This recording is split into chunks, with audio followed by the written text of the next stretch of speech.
Quand on a été bien élevé, on a toujours entendu dire qu'il ne fallait pas demander de cadeaux. Eh bien, quand il s'agit du feedback, le vrai feedback est un cadeau et il faut le demander. Alors pourquoi est-ce que c'est pas facile de donner et de recevoir du feedback? Parce que nous avons une manière de comprendre le feedback qui est souvent assez dévalorisante. On prend le feedback comme étant vraiment la critique personnelle de quelqu'un qui vient me casser, entre guillemets.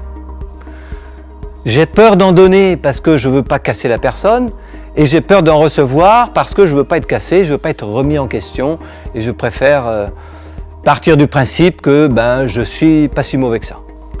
En fait, je pense que pour pouvoir mieux exploiter la puissance du feedback, il faut d'abord mieux comprendre ce que c'est et plus le pratiquer. Alors pour mieux comprendre qu'est-ce que c'est que le feedback, je pense qu'il est important de voir qu'il y a deux parties dans un feedback. Il y a une première partie qui est ce que j'apprécie chez l'autre, que j'ai observé concrètement. Et la deuxième partie qui est ce que gagnerait l'autre à faire différemment. Donc je perçois le feedback de toute manière comme quelque chose de positif qui va dans le sens de la croissance du potentiel de la personne. Comment maintenant je peux essayer de plus pratiquer le feedback? Je pense que pour plus pratiquer le feedback, il faut le demander. Peux-tu me donner un feedback sur ma prestation tout à l'heure en réunion?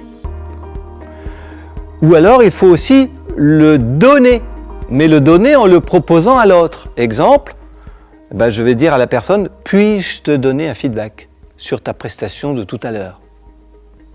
Donc ne pas hésiter à avoir ce mouvement de réfléchir à observer le collaborateur en action, j'allais dire, dans un but qui est un but de le faire grandir. Donc un regard critique, mais au sens positif du terme.